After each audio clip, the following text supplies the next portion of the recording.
বন্ধুরা, মা বেটি রান্নাঘরে আপনাদের সবাইকে স্বাগত। আজকে আমরা নিয়ে এসেছি একটুখানি মাছ মাংস ছাড়া কিছু। তো মানে রাত্রে ডিনারে কি খাবো এটা ভাবতে ভাবতে তো হঠাৎ করে মনে পড়লো পনির। তো পনিরে কি করা যায়, তো পনিরে কড়াই পনির করব আমরা। তো হচ্ছে আমরা সবকিছু নিয়ে নিয়েছি কড়াই পনির করার জন্য। তো আমরা দেখাচ্ছি তোমাদের কিভাবে কড়াই পনিরটা বানাচ্ছি। আগে আমি গ্যাসটাকে অন করে দিলাম।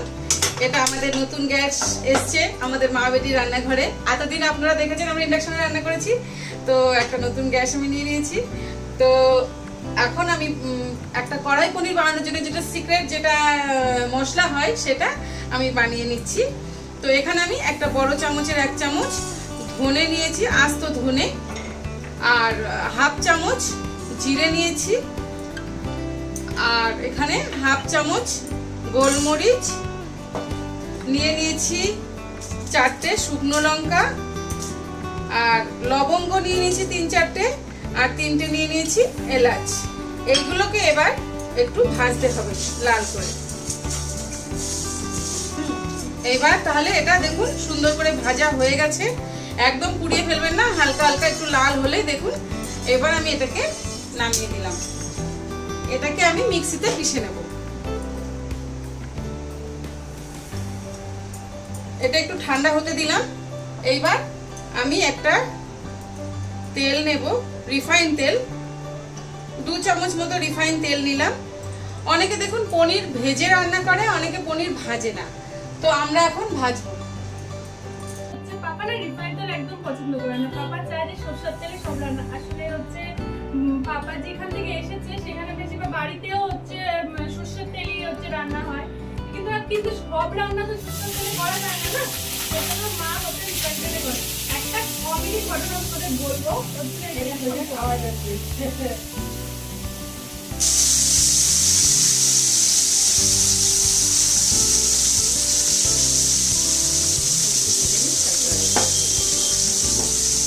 দেখুন এটা লাল লাল হয়ে এসে, এর থেকে বেশি ভাজবো না, তাহলে আবার পনির আবার শক্ত হয়ে যায়। এবার পনিরটাকে আমি তুলে নিলাম। পনিরটা হালকা হালকাই ভাজতে হবে।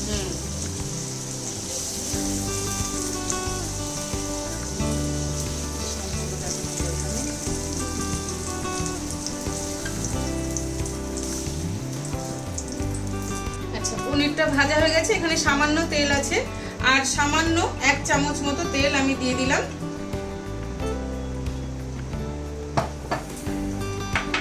অত বেশি তেল লাগে না, এখন তো লাগবে না, কেন কি এগুলো এখন একটু ভাজতে হবে। এখানে আমি একটা বড় সাইজের পেঁয়াজ ছোট ছোট করে কেটে নিয়েছি।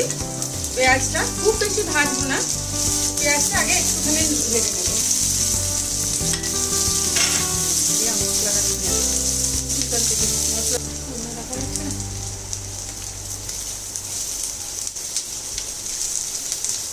দেখুন পেঁয়াজটা আর ভাজবো না, খুব বেশি ভাজার দরকার নেই, পরে আবার তো ভাজতেই হবে।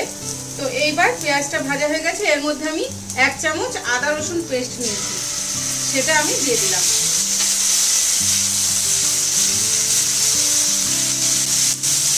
এটাও একটু 30 সেকেন্ড মতো ভাজতে হবে। হয়ে গেছে। এখানে আমি দেখুন 2টো বড় সাইজের টমেটো নিয়ে নিয়েছি, একটু লাল দেখে, সেইটা এর মধ্যে দিয়ে দিলাম। দিয়ে সামান্য একটু লবণ আমি দিয়ে দিলাম, যাতে টমেটোটা তাড়াতাড়ি একটু সেদ্ধ হয়ে যায়।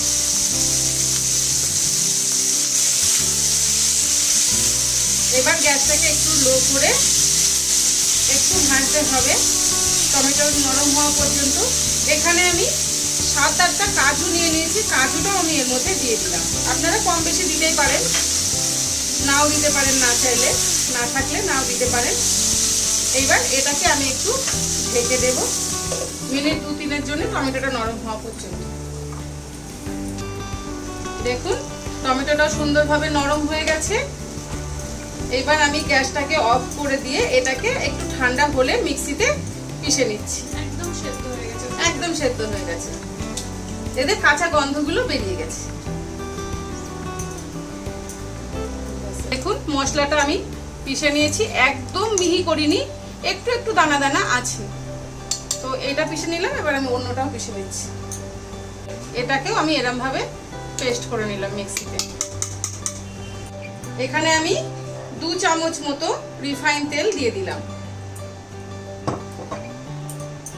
এখানে দেখুন আমি দুটো শিমলা মির্চি এইভাবে ডাইস ডাইস করে কেটে নিয়েছি, আর এখানে দুটো পেঁয়াজ আমি এভাবে ছাড়িয়ে নিয়েছি, 4 টুকরো করে তারপরে এরকম ছাড়িয়ে নিয়েছি। তো সবার আগে আমি এই পেঁয়াজ আর শিমলা মির্চি দিয়ে দিলাম।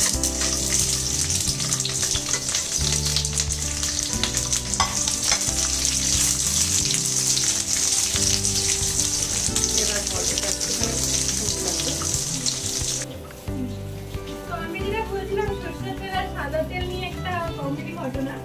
তো আমার বিয়ে 6-7 মাস হয়েছে, তো আমরা সব ছাদে গল্প করছিলাম, মা নিচে ছিল, পাপা আমি আর হচ্ছে রূপক। তো আমরা সব হচ্ছে ঘুরে হচ্ছে গল্প করছিলাম। তো আমরা এক জায়গায় গেছিলাম, ওখানে সরষের তেল দিয়ে অমলেট ভেজে দিয়েছিলাম। আমার বাবাকে বললাম যে সরষের তেল দিয়ে অমলেট, না আমাদের বাড়িতেও তো সরষের তেল দিয়ে অমলেট, আমরা বলতেই পারি না, আমাকে শেখানো হয়েছে সাদা তেল দিয়ে। বলে আমি 30 বছর ধরে সংসার করছি, আমি জানি না। আমি সত্যি বলছি যে আমাকে শেখানো হয়েছে সাদা তেল দিয়ে। আর হচ্ছে তখন রূপম বলছে যে তাহলে বেড লাগানো হোক। আমি তো রূপম কিছুই জানি না, ও মাঝখানে শুধু বেড লাগানো হবে, আমি লাগিয়ে দাও বেড। তো হচ্ছে নর্মাল হচ্ছে আমরা নিচে আসলাম, তো মা হচ্ছে তো মাকে হচ্ছে আমি বললাম, পাপা হচ্ছে পাশে, পাপা কিছু জিজ্ঞাসা করছে, বাবা পুরো একদম কনফিডেন্স, আমি 30 বছর ধরে হচ্ছে সংসার করছি, আমি জানবো না সত্যি আমাকে সাদা তেল দিয়ে খাওয়াবে, না না এত ঠকাবে না আমাকে।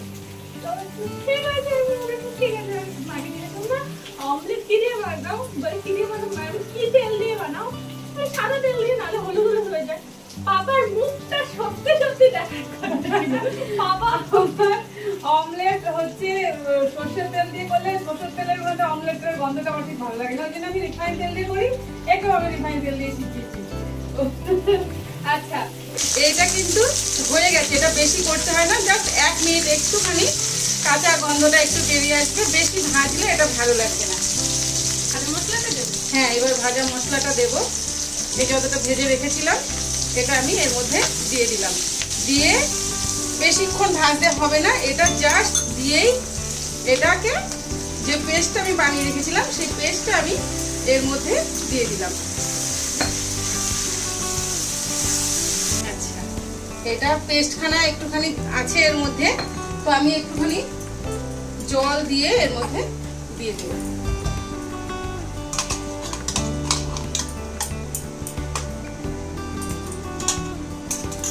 হয়ে গেছে। এই সময় গ্যাসটা একটু লোতেই রাখবেন। এই সময় আমি এর মধ্যে দিয়ে দেব 1 চামচ লঙ্কার গুঁড়ো দিলাম, আর 1/2 চামচ হলুদ গুঁড়ো, জাস্ট 1/2 চামচ হলুদ গুঁড়ো। কাশ্মীরি লঙ্কার গুঁড়ো আমি সামান্য একটুখানি দিলাম, আর লবণ দিলাম পরিমাণ মতো, আপনারা আপনাদের পরিমাণ মতো দিয়ে দেবেন। এবার এটাকে গ্যাসটাকে লোতে দিয়ে এটাকে 3-4 মিনিট ধরে একটুখানি ঢেকে ঢেকে কষাতে হবে। এবার আমি ঢেকে দিলাম, 3-4 মিনিট পরে দেখাচ্ছি। দেখুন 3-4 মিনিট পর দেখুন সুন্দরভাবে তেল ছাড়তে শুরু করেছে। এই সময় সুন্দরভাবে দেখুন তেল ছেড়ে দিয়েছে। এই সময় আমি কি করব, এর মধ্যে একটু ফ্রেশ ক্রিম যেটা হয়, ফ্রেশ ক্রিম আমি এখানে 3 থেকে 4 চামচ মতো দিয়ে দেবো, আপনারা আন্দাজে দিয়ে দেবেন, এটা দিলে স্বাদটা খুব বেড়ে যায়। ফ্রেশ ক্রিমটা দিলাম, আর এখানে কসুরি মেথি নিয়েছি, কসুরি মেথিটাকে একটু হাতের মধ্যে 1 চামচ মতো নিয়েছি, হাতের মধ্যে এভাবে করে দিয়ে দেবেন। আর 4টে কাঁচা লঙ্কা চেরা, এটা আপনারা চাইলে দেবেন, না চাইলে না দেবেন। দিয়ে এটাকে আরো মিনিট 3 মতো এটাকে একটু যতক্ষণ তেল বেরিয়ে না আসছে ততক্ষণ একটু করতে হবে, 3 থেকে 4 মিনিট লাগবে। আবার আমি এটাকে আস্তে করে ঢেকে দিলাম। প্রায় হয়ে এসছে, দেখুন সুন্দরভাবে আবার তেল ছেড়ে দিয়েছে। তো এইবার কি করব, যে পনিরগুলো আমি ভেজে রেখেছিলাম সেই পনিরগুলো আমি এর মধ্যে দিয়ে দেব। এটা কি মাখা মাখা হয়, মানে জল না, জল সামান্য একটু যদি লাগে, আমার মনে হচ্ছে একটু লাগবে, লাগলে গরম জল দিতে হবে। পনিরগুলো দেব। আচ্ছা, জল আর একটুখানি দিতে হবে। গরম জল দেবেন, কখনো ঠান্ডা জল দেবেন না। ঠান্ডা জল দিলে টেস্টটা খানা কিন্তু খারাপ হয়ে যাবে। আর আমি এর মধ্যে দিয়ে দেবো একটু ধনেপাতা। দেখুন ধনেপাতা কুচিয়ে রেখেছি, ধনেপাতাটা দিয়ে দিলাম। দিয়ে এবার গ্যাসটাকে লো করে দিয়ে আবার 2 থেকে 3 মিনিট পর্যন্ত একটু রেখে দিতে হবে, যাতে পনিরটার মধ্যে মশলাটা পুরো ঢুকে যায়। এটাতে গরম মশলা যায় না, এখন গরম মশলা আগে দিয়েছিলাম দুটো, সে তাই হয়ে যাবে, আর কোনো গরম মশলা যাবে না। এবার এটাকে আবার 2-3 মিনিটের জন্য গ্যাসটাকে লো করে দিয়ে রান্না হবে। 3 মিনিট হয়ে গেছে, দেখুন কত সুন্দর তেল ছেড়েছে। দেখুন কালারটা খুবই সুন্দর হয়েছে। দেখুন হয়ে গেছে, এর থেকে আর শোকাবো না আমি। গ্রেভি আপনারা যেরকম চাইবেন একটু কম বেশি করতেই পারেন, আমাদের এটাই ঠিক আছে। গরম গরম পরোটা, আমার ছেলে তো লুচি পরোটা খুব ভালোবাসে, ভালো কিছু হলেই ওর চাই লুচি, মা লুচি। কালকে দিয়া ঘুগনি বানাচ্ছে, মা লুচি। আজকে তো লুচি হবে না, আজ পরোটা হবে। তো গরম গরম পরোটার সঙ্গে এইরকম একদম কড়াই পনির সুন্দরভাবে বানিয়ে খেয়ে নেবেন, রাত্রের ডিনার একদম জমে যাবে। এইরকম হবে, দেখুন একবার এইভাবে বানিয়ে নিন কড়াই পনির। আর আমাদেরকে প্লিজ সাপোর্ট করুন, কমেন্ট করুন, সাবস্ক্রাইব করুন, কমেন্ট করুন, লাইক করুন। আমাদের হচ্ছে চ্যানেলটাতে আসুন, দেখুন আমরা কি বানাচ্ছি নতুন নতুন। আজকেও কিন্তু আমরা অনেক কুইক রেসিপি নিয়ে আসছিলাম, এটা যে কোনো হচ্ছে ব্যাচেলার ছেলেরাও বানাতে পারবে খুবই। আর এটা খুব তাড়াতাড়ি হয়ে যায়, খুব তাড়াতাড়ি, খুবই তাড়াতাড়ি। হঠাৎ করে বাড়িতে কেউ আসলো, পনির আছে, ক্যাপসিকাম পেঁয়াজ, তো তাড়াতাড়ি বানিয়ে হচ্ছে সার্ভ করে দাও। আচ্ছা, এবার তোকে টেস্ট করা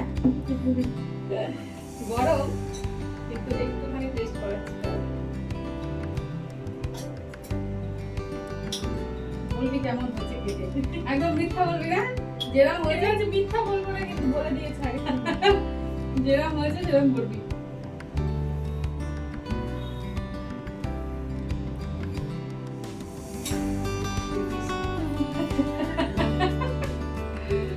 এই গরমের জন্য আমার অনেকবার জিভ হয়েছে, ওই জন্য খাবো তো দেখি।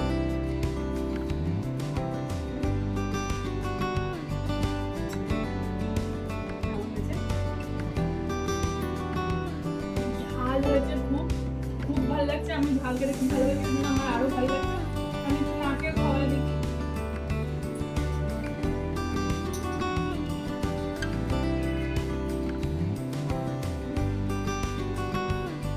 সবাই বানিয়ে হলো তো? খুব ভালো, খুব টেস্টি হয়েছে, সত্যি বললাম। তাহলে আজকের জন্য টাটা। আজকের জন্য টাটা বলবো না, আমাদের হচ্ছে ডান্স আছে, ছোট্ট একটু ডান্স, মানে তোমাদের সাথে একটুখানি আড্ডা এনজয়ের জন্য আমরা একটুখানি ডান্স করি। তো ওই ডান্স নিয়ে আসছি। তাহলে আজকের জন্য টাটা হচ্ছে বলে দিলাম, আর টাটা বলবো না, এবার ডান্স দিয়ে তোমাদের শেষ করবো। টাটা।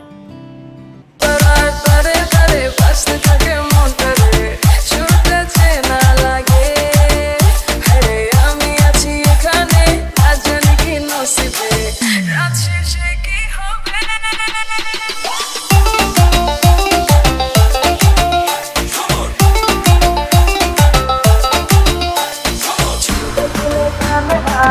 তোমার ইশারা